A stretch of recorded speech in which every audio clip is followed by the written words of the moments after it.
धमालपुर गांव की सुबह वैसे तो बड़ी शांत होती थीं, लेकिन आज सुबह से ही घर घर में चहल पहल थी। पिंटू की शादी जो होने वाली थी। पिंटू, गांव का सबसे सीधा सादा नौजवान, जिसने जिंदगी में सबसे बड़ा सपना यही देखा था कि शादी होगी, घोड़ी पर चढ़ेगा और लोग उस पर फूल बरसाएंगे। पिंटू के घर में सभी लोग तैयारी में लगे थे। कहीं हलवाई मिठाई बना रहे थे तो कहीं पंडाल सजाया जा रहा था, लेकिन असली हंगामा शुरू होना अभी बाकी था। अरे पिंटू वाह, तू अभी तक तैयार नहीं हुआ? बबलू चाचा ने चिल्लाते हुए कहा। पिंटू अपनी धोती संभालते हुए बोला, अरे चाचा, अभी तो सुबह हुई है, इतनी जल्दी क्या है? जल्दी क्या है? अरे भैया, बारात को टाइम से निकले बिना शादी कैसे होगी? चाचा ने सिर पीट लिया।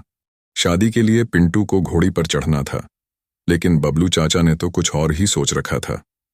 उन्होंने इस बार घोड़ी की जगह फैशन के नाम पर घोड़ा बुक कर लिया। घोड़ा आया तो सही, लेकिन जितना सजीला वो दिख रहा था, उतना ही तुनक मिजाज भी था। पिंटू ने जैसे ही घोड़े पर बैठने की कोशिश की, घोड़े ने उछलकर पिंटू को दूर फेंक दिया। पिंटू की पगड़ी हवा में उड़कर सीधे हलवाई की कड़ाई में जा गिरी। अरे, ये क्या हुआ? पिंटू ने उठते हुए कहा। घोड़ा है भैया, घोड़ी नहीं। ये इतना प्यार से नहीं मानेगा, मुन्ना ने हंसते हुए कहा।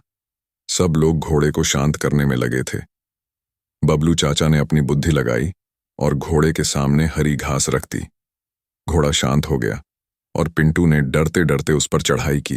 घोड़े पर चढ़े पिंटू को देखकर बारातियों ने ढोल नगाड़े बजाने शुरू किए, लेकिन तभी किसी ने पटाखा फोड़ दिया। घोड़ा एकदम बिदक गया और पिंटू को लेकर सरपट भागने लगा। अरे, रोक रे कोई, दूल्हा भाग गया, बबलू चाचा ने घबराकर कहा। पिंटू घोड़े पर बैठा डर के मारे चिल्ला रहा था। अरे कोई बचाओ, ये शादी है या घुड़दौड़? आखिरकार गांव के पहलवान जग्गा ने घोड़े को पकड़ा। पिंटू ने राहत की सांस ली और कहा, अब तो मुझे पैदल ही चलने दो, ये घोड़े का रोमांच मुझसे नहीं झेला जाएगा।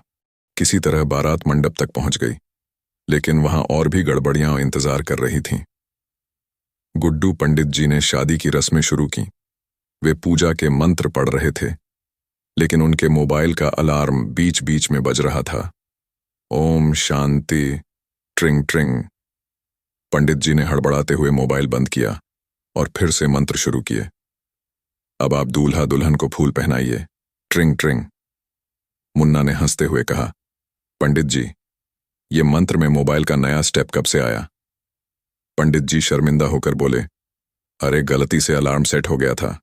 जयमाला की रस्म शुरू हुई।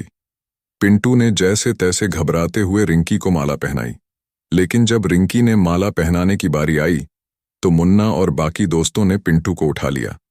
रिंकी ने गुस्से में कहा, नीचे उतारो इन्हें। पिंटू हवा में लहराते हुए बोला, अरे भाई, मुझे नीचे उतारो नहीं तो रिंकी भाग जाएगी। आखिरकार रिंकी ने किसी तरह पिंटू को माला पहनाई और बारातियों ने हंसी ठिठोली में मंडप को सर पर उठा लिया। जयमाला के बाद फेरे की रस्म शुरू होने वाली थी। पंडित जी ने हवन कुंड तैयार किया और मंत्र पढ़ने लगे। पिंटू और रिंकी तैयार बैठे थे, लेकिन तभी फुलवा मौसी की चाय पीते पीते छींक आ गई और उनका हाथ हवन कुंड की ओर बढ़ गया। छींक! हवन कुंड में घी के साथ साथ मौसी का पल्लू भी झुलस गया। सब लोग घबरा गए। फुलवा मौसी चिल्लाई, अरे मेरा पल्लू! बबलू चाचा ने तुरंत एक बाल्टी पानी हवन कुंड में डाल दिया। हवन कुंड से धुआं उठने लगा और पंडित जी गुस्से से बोले, अरे चाचा, ये हवन कुंड है, नल का गड्ढा नहीं। पिंटू ने सिर पकड़ लिया और रिंकी मुस्कुराते हुए बोली, लगता है ये शादी यादगार बनने वाली है। मुन्ना ने कहा। हवन कुंड जल गया, पर शादी का हंगामा तो अब शुरू हुआ है। फेरे किसी तरह पूरे हो गए, लेकिन असली इमोशनल ड्रामा तो विदाई में होने वाला था। विदाई के समय रिंकी रोने लगीं और घर वाले भी भावुक हो गए, लेकिन तभी मुन्ना का फोन बज उठा। फोन पर गाना बज रहा था, आजा नच ले, नच ले। सबकी आंखों से आंसू गायब और हंसी के ठहाके गूंज उठे। रिंकी ने गुस्से में मुन्ना को घूरा और कहा, तुम्हें अभी गाना बजाना था? मुन्ना ने फोन बंद किया और बोला, रोते रोते गला दुख जाता है, हंसना भी जरूरी है। बबलू चाचा ने फिर स्थिति संभालते हुए कहा, चलो चलो, अब विदाई करो। ये शादी तो यादगार बन चुकी है। जब पिंटू रिंकी को लेकर घर पहुंचा तो एक और मुसीबत इंतजार कर रही थी। गृह प्रवेश के लिए दरवाजे पर नारियल फोड़ने की रस्म थी, लेकिन बबलू चाचा ने नारियल की जगह गलती से कद्दू रख दिया। पिंटू ने कद्दू उठाया और पूरे जोश के साथ जमीन पर पटका। धड़ाम! कद्दू के टुकड़े टुकड़े हो गए और रस घर के दरवाजे पर फैल गया। अरे चाचा, ये नारियल था या कद्दू? रिंकी ने हंसते हुए पूछा। बबलू चाचा सिर खुजलाते हुए बोले, अरे गलती हो गई, अब क्या करें, रस्म तो पूरी हो ही गई। शादी के बाद पिंटू और रिंकी की पहली रात थी। पिंटू घबराया हुआ कमरे में गया। कमरे में जाकर देखा कि बिस्तर पर गुलाब की पंखुड़ियां बिखरी हुई थीं, लेकिन मुन्ना ने यहां भी मजाक किया था। पंखुड़ियों के नीचे छोटे छोटे पटाखे छुपा दिए थे।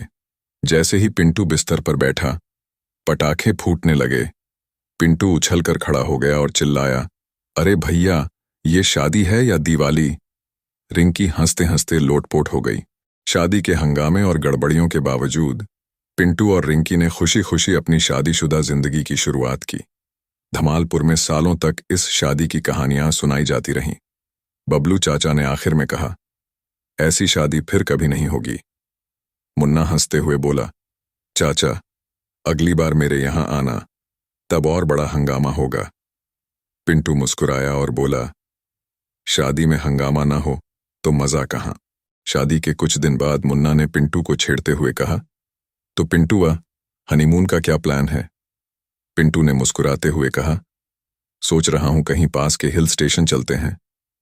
बबलू चाचा ने सुना तो अपनी घिसी पिटी सलाह देते हुए बोले, हिल स्टेशन वेशन छोड़ो, हमारे यहां पास में मिर्चीपुर का मेला लगता है, वहीं घुमाओ, पैसे भी बचेंगे और मस्ती भी होगी।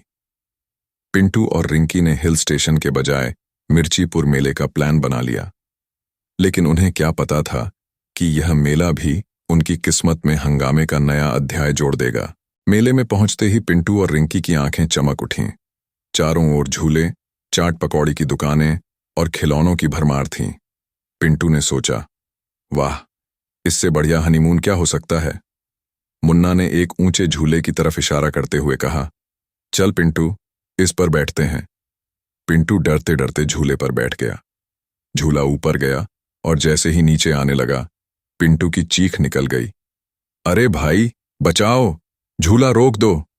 रिंकी हंसते हंसते बोली, अभी तो झूला शुरू ही हुआ है। झूला खत्म हुआ तो पिंटू के पैर कांप रहे थे, लेकिन हंगामा यहीं खत्म नहीं हुआ। पिंटू ने मेले में एक गुब्बारे वाले की दुकान देखी। उसने सोचा रिंकी के लिए दिल के आकार वाला गुब्बारा ले लेता हूं। उसने एक गुब्बारा लिया और रिंकी को देने बढ़ा ही था कि तभी गुब्बारे वाले की दुकान का बांस लड़खड़ा गया। पटाख! गुब्बारे एक के बाद एक फूटने लगे और हवा में उड़ने लगे। पिंटू का गुब्बारा भी उड़ गया। गुब्बारे वाले ने गुस्से में कहा, अरे साहब, मेरे सारे गुब्बारे फोड़ दिए। पिंटू घबराकर बोला, भाई गलती से हो गया। रिंकी हंसते हंसते बोली, पिंटू, लगता है जहां तुम जाते हो वहां हंगामा खुद चलकर आता है। मेले में घूमते घूमते दोनों को भूख लगी। पिंटू ने सोचा कि रिंकी को गोलगप्पे खिलाए जाए। पिंटू ने गोलगप्पे वाले से कहा, भैया एकदम मसालेदार बनाना। जैसे ही पहला गोलगप्पा रिंकी ने खाया, उसकी आंखों से आंसू निकल आए। पिंटू, ये मसाला है या बारूद? रिंकी चिल्लाई। पिंटू घबरा गया, अरे भाई, इतना मसाला क्यों डाल दिया? गोलगप्पे वाले ने हंसते हुए कहा, आपने ही तो कहा था मसालेदार बनाना। मुन्ना दूर से यह नजारा देखकर हंसते हुए बोला, लगता है हनीमून भी हंगामे में बदल गया। मेले का मजा ले ही रहे थे कि तभी बबलू चाचा कहीं गायब हो गए। पूरे मेले में घोषणा हुई, ध्यान दीजिए, एक बुजुर्ग व्यक्ति सफेद कुर्ता पाजामा पहने, गले में गमछा डाले कहीं खो गए हैं। जिनको भी मिले वो मुख्य द्वार पर आकर सूचना दें। पिंटू ने सिर पकड़ लिया, अब चाचा भी खो गए। आखिरकार बबलू चाचा एक खिलौने की दुकान के पास मिले। उनके हाथ में गुब्बारे और टॉफियां थीं। अरे चाचा, आप यहां क्या कर रहे हैं? पिंटू ने पूछा। चाचा मुस्कुराते हुए बोले, अरे भैया, मुझे लगा कुछ यादें ले चलूं, आखिर मेला भी तो एक बार ही आता है। शाम होते होते पिंटू, रिंकी, मुन्ना और बबलू चाचा घर लौटे। पूरे दिन के हंगामे के बाद सब थके हुए थे। रिंकी ने पिंटू की तरफ देखा और कहा, पिंटू, ये हनीमून हमेशा याद रहेगा। पिंटू मुस्कुराते हुए बोला, और क्या, जब शादी हंगामेदार हो सकती है तो हनीमून क्यों नहीं? मुन्ना ने हंसते हुए कहा, धमालपुर के लोग हंगामा किए बिना रह ही नहीं सकते। इस तरह पिंटू की शादी का महाहंगामा शादी के बाद भी चलता रहा और धमालपुर की कहानियां सुनकर लोग सालों तक हंसते रहे।